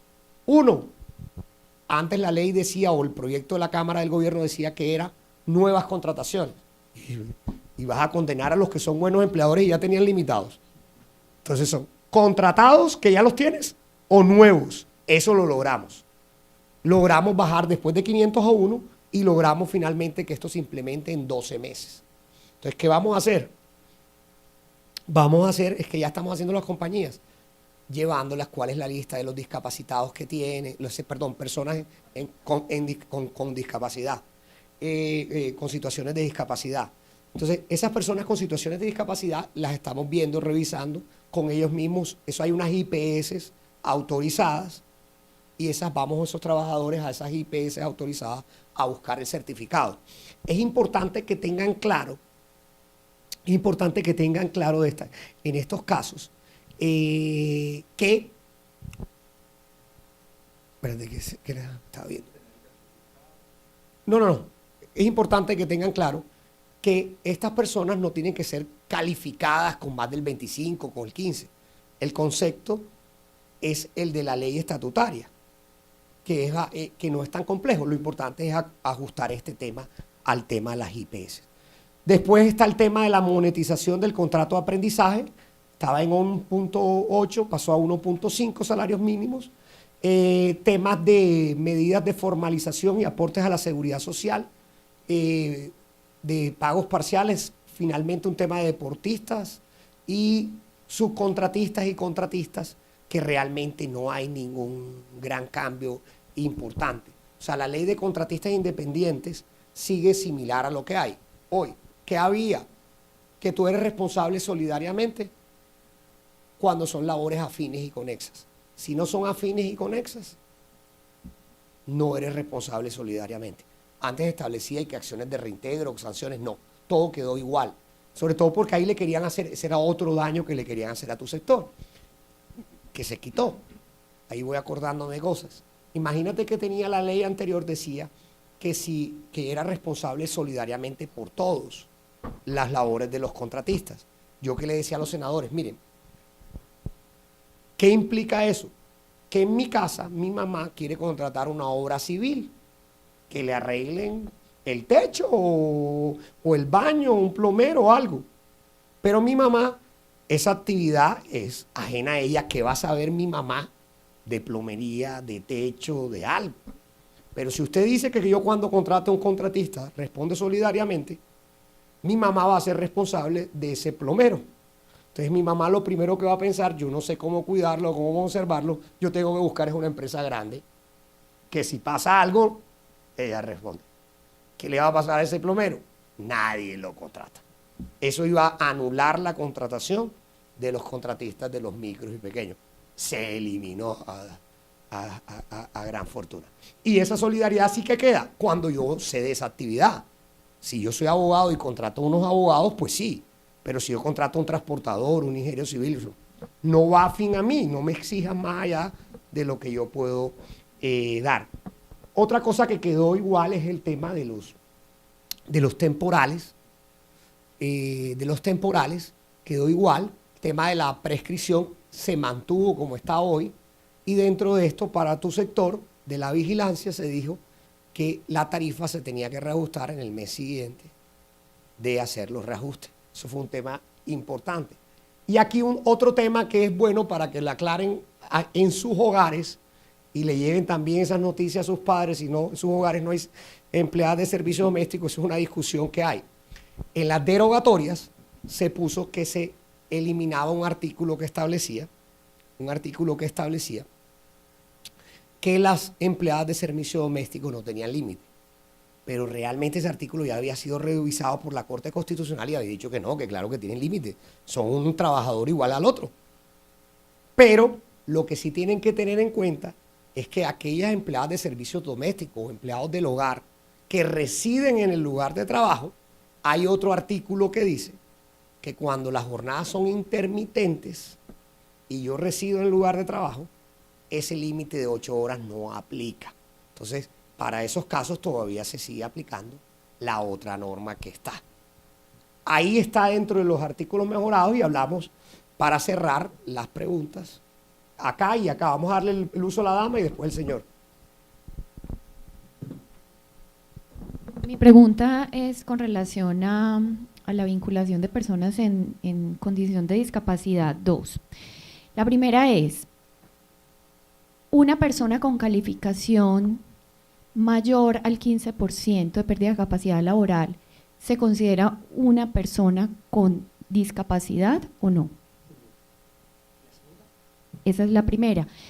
Pero ahí ampliando también con esa primera es, ¿dónde nosotros nos podemos referir a qué son personas con discapacidad?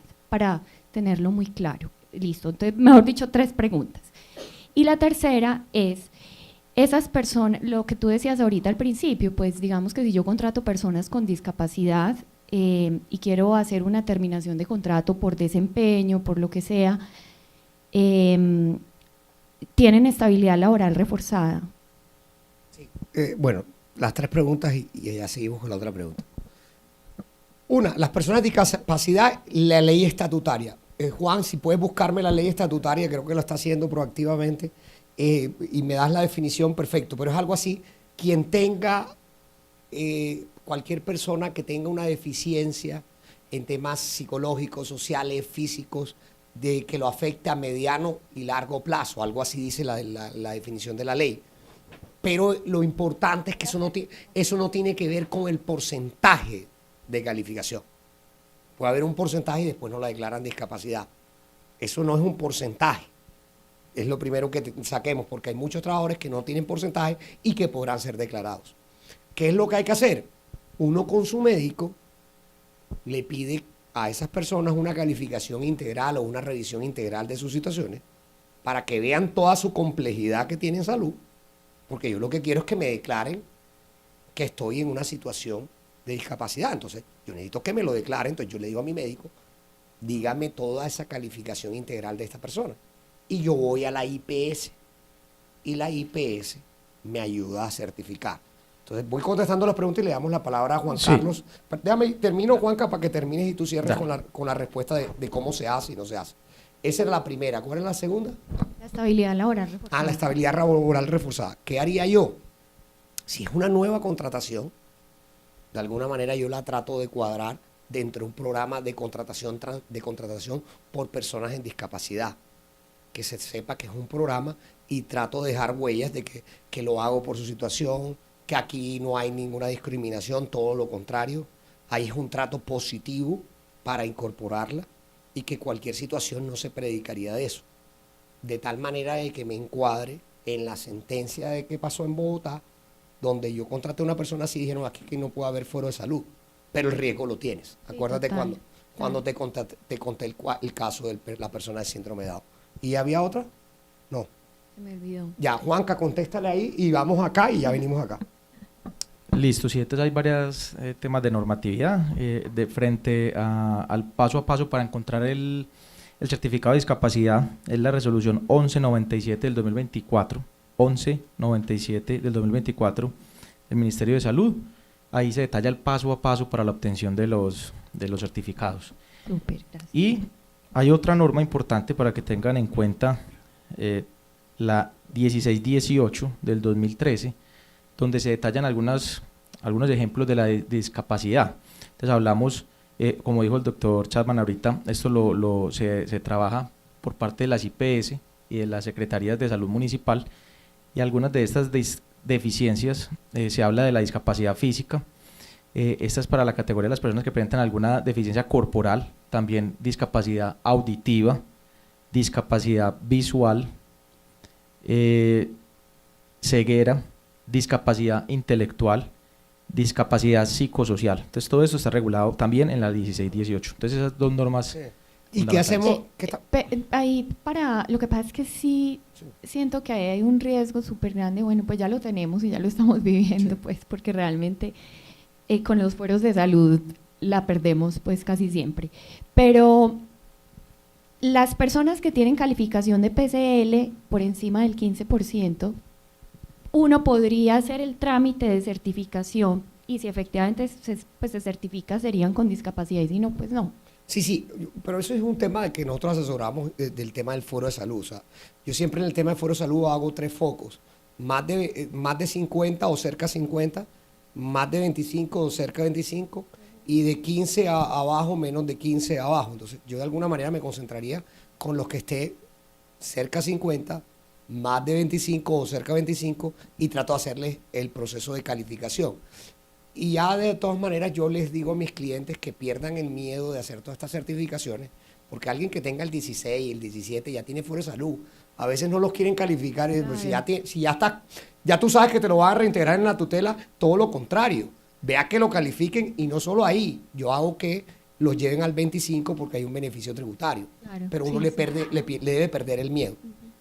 Gracias. Acá, señor, y después acá.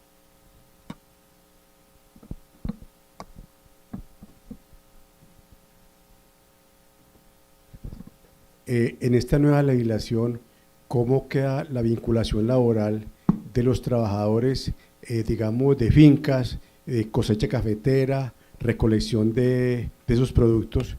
¿Cómo quedó ahorita en esta nueva legislación? Igual, o sea, no hubo un cambio particular. Obviamente todas estas normas se les aplican a todo el universo de trabajadores. Entonces no hay ningún cambio particular. Quisieron introducir un tema del salario de jornal, del pago diario, pero realmente no quedó. Quedó igual. No hay nada particular para el sector. Tanto para las microempresas como para el sector de agricultura, agropecuario, como también para el transporte. El gobierno quedó comprometido y están en estos artículos de política pública que tendrá que hacer unas normas frente al tema para hacer decretos adicionales. Pero más adelante, nada particular. Sí.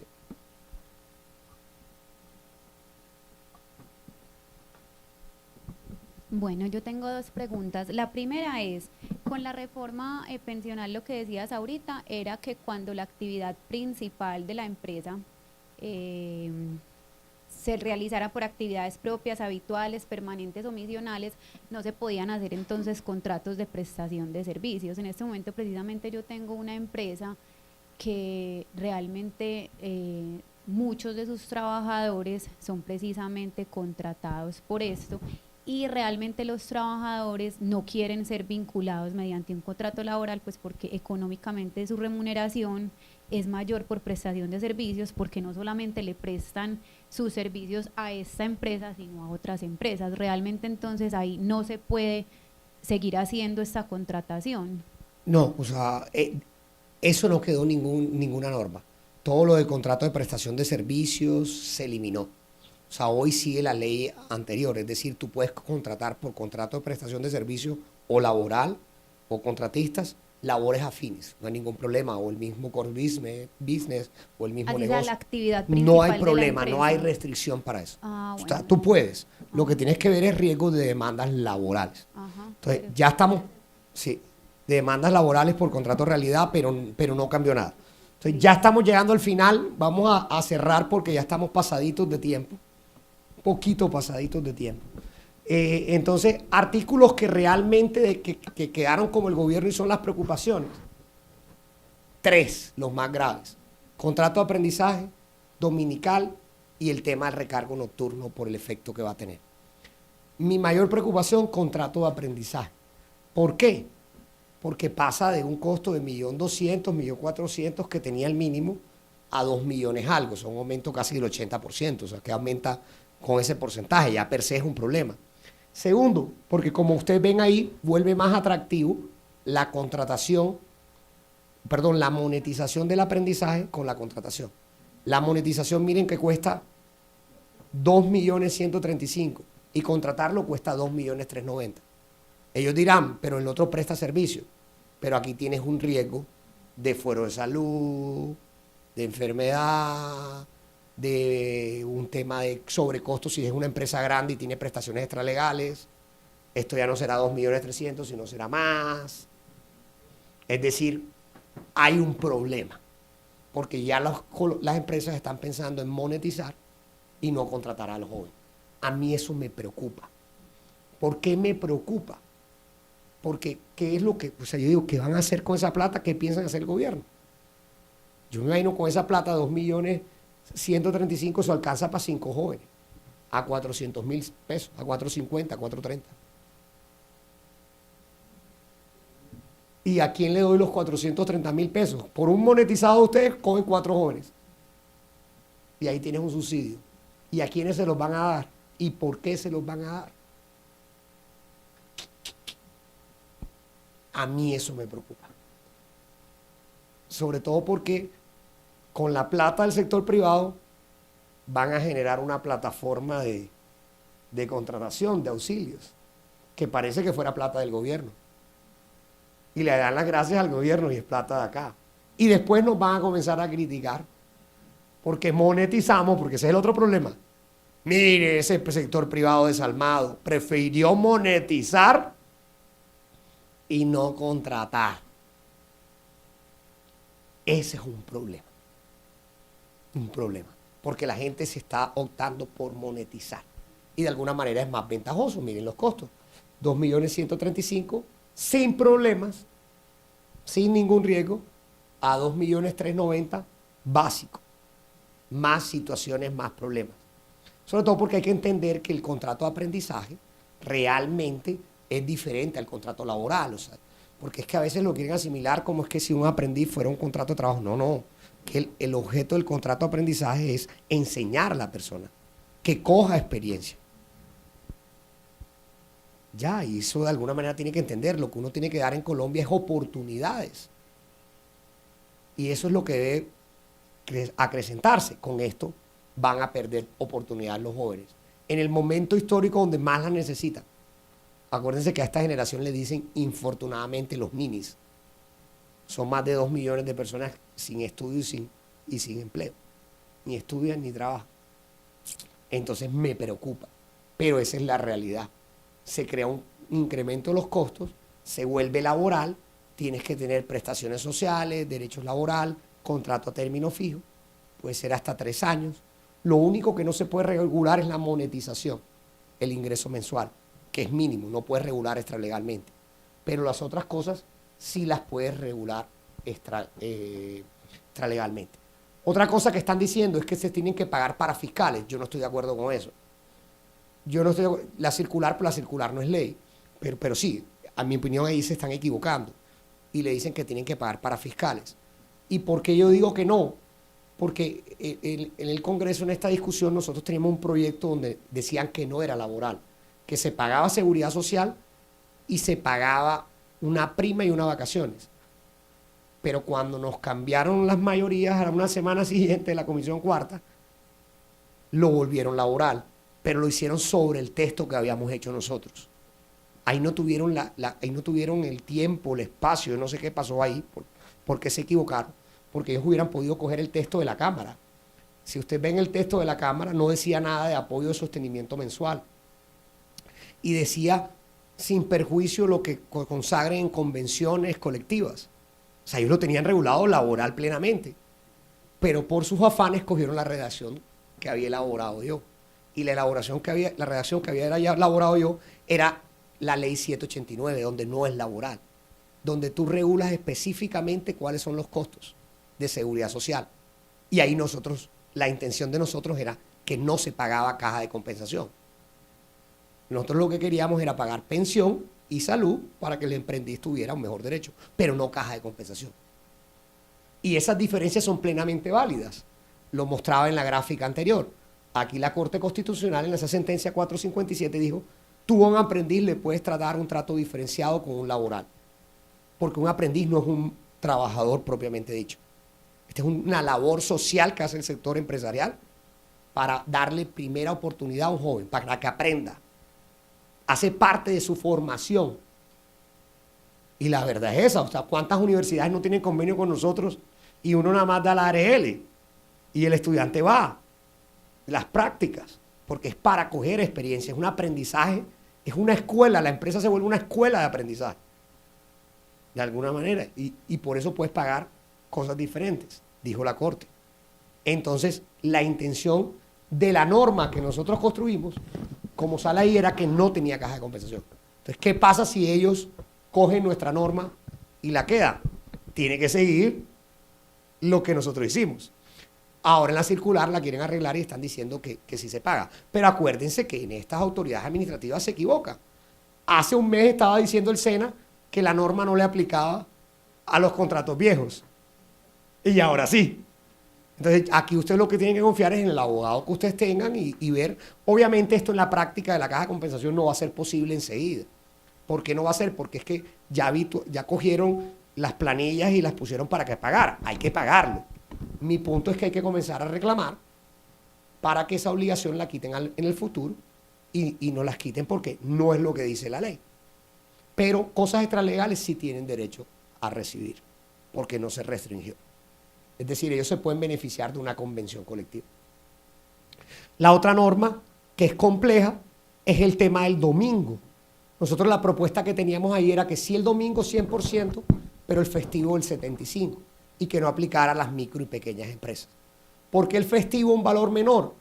Porque es que Colombia es el país que más festivos tiene en el continente. Tenemos 18. Entonces tiene una lógica que de alguna manera sea diferente. Un sustento para que no sea tan gravosa. Pero bueno, todos quedaron en el 100%. ¿Qué es importante explicar aquí dentro de este tema?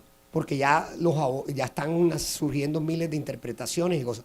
Aquí lo que se cambió fue la regla del 75 al 100. La regla de ocasional, habitual, los que se siguen contabilizando, ¿cuáles son? Los domingos. Porque ya hay algunos que están diciendo que los días festivos porque hubo un cambio en la redacción. No.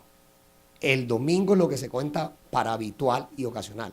Y finalmente, lo otro que hay que tener es que no hay cambios sobre las reglas. No hay cambios sobre las reglas del domingo. Porque, ¿qué es lo que pasa? Que se cambian las normas. Entonces, al cambiarse las normas, quitan un pedacito. Entonces, por quitar un pedacito, ya hay unos que están diciendo que ahora se paga 4 veces. No. La redacción que quedó es la misma que había en la ley 50 del 90.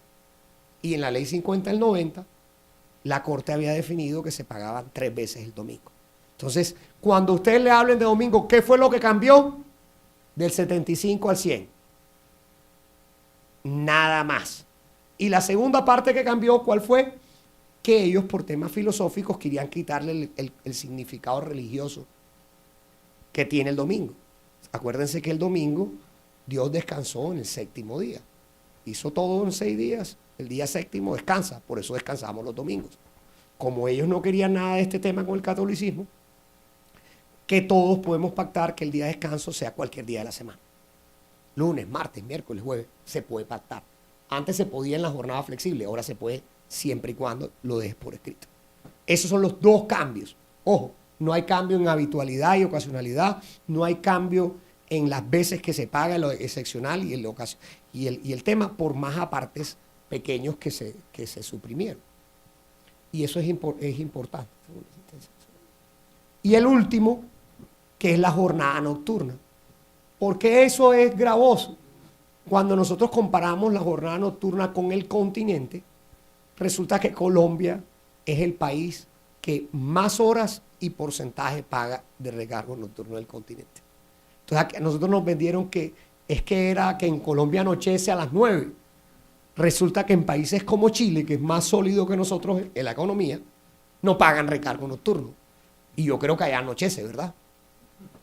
Entonces el tema no es de cuándo anochece o no anochece. El tema es de qué remuneración quiero dar o no. Países como Alemania o España, el recargo es el 25%. Nosotros tenemos 35%. Y lo teníamos desde las 9, en otros países desde las 10. Ahora al tenerlo, o sea, ya teniéndolo desde las 9 y teniendo el 35 éramos el país que más. Ahora estamos más. ¿Y qué es lo que pasa ahí? No pensemos en las empresas que están, pensemos en si quiere venirse una multinacional acá de BPO.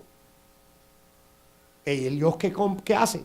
¿Cuánto pagan en Chile? ¿Cuánto pagan en Colombia? ¿Cuántos son los costos? Esto me incrementa, pongo mi inversión acá. Y en un país que tiene el doble desempleo de los países OCDE, eso es un problema. Pero bueno, quedó así y quedó gradual. Se aplica en 6 meses, es decir, el 25 de diciembre. Esto era un tema de esto es una que agregaron. Son los temas que yo les dije que del domingo, que la norma que cambió, no cambió, que si era habitual, no habitual. Igual eso se los dejo en las gráficas, sobre todo para que vean todos los cambios que estaban. Entonces, ya con esto llegamos al final de mensaje final, ya que estamos en la Red Pro, voy a dar un mensaje del padre de la prospectiva. El padre de la prospectiva nos enseña qué es la prospectiva primero. Es la ciencia que estudia cómo se dan los grandes fenómenos sociales, económicos, cómo se dan esos grandes cambios. Entonces él nos enseña, él tiene una frase dice la frase: la razón del futuro es lo que tú hagas en el presente. El futuro es lo que tú haces hoy. Entonces, como quiera que sea nuestro futuro, es lo que hacemos hoy. Entonces, y eso lo tenemos muy claro a veces, por ejemplo, en estudiar. Uno es profesional porque uno quiere ser eso. Pero a veces uno lo olvida en el día a día, y por eso el refrán que decía antes: del dicho al hecho hay mucho trecho. ¿Por qué? Porque te olvidas del presente. Entonces, ojo que ustedes en Medellín son ejemplo de todo esto que ha avanzado, de todo lo que vivieron en la administración pasada, y hay que trabajar en el presente para llegar al futuro. Y el segundo mensaje que va amarrado de eso es: ¿qué es lo más importante en que tienen que trabajar, en mi opinión, en el sector laboral? El gran desafío en la comunicación. En la comunicación. Hoy hay un mensaje donde nos multiplican que los empresarios son esclavistas, son explotadores. Cuando estos empresarios, después de una pandemia, asumieron una reducción de jornada de 48 a 42 horas, asumieron más de un 24%. Y de alguna manera mostramos día a día el tejido empresarial que hay en Colombia. Pero tenemos que decirlo, tenemos que hablarlo, tenemos que explicar, tenemos que darnos pelas con temas como el tema ambiental. El fracking, ¿sirve o no sirve? ¿Qué pasó en Estados Unidos cuando hicieron fracking con el precio del gas? ¿Bajó o no bajó? ¿Se necesita o no se necesita? Eso se lo tenemos que comenzar a explicar a los trabajadores, a nuestra gente.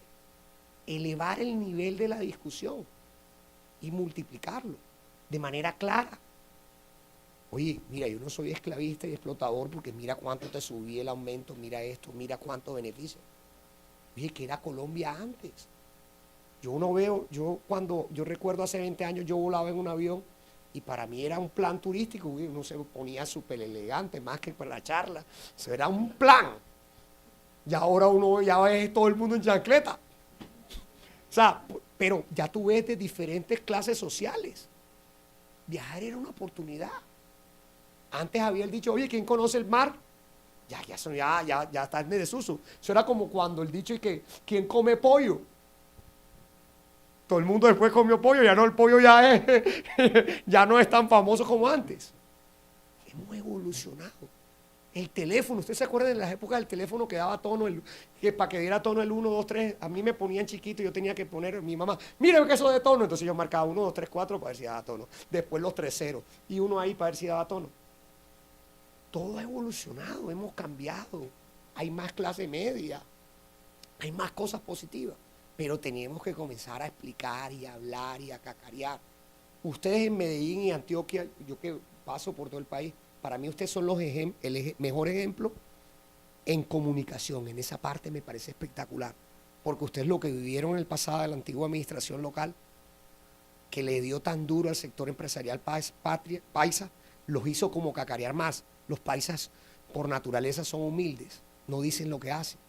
Y ustedes entendieron que había que decirlo más. Mi mensaje es, hay que reforzar el tema, porque de alguna manera la mentira no puede prevalecer a la verdad. Mentira multiplicada, nosotros a la verdad todos. Es mi mensaje y bueno, espero que les haya gustado la charla y que bueno, que el futuro de nosotros sea todavía mucho mejor que el que es hoy. Gracias. Gracias por acompañarnos hoy. Charles, por supuesto, bienvenido, esta es tu casa siempre y gracias por el tiempo. Nos extendimos, pero creo que todo estuvo muy bien explicado, muy claro. Muchísimas gracias. Le dejamos la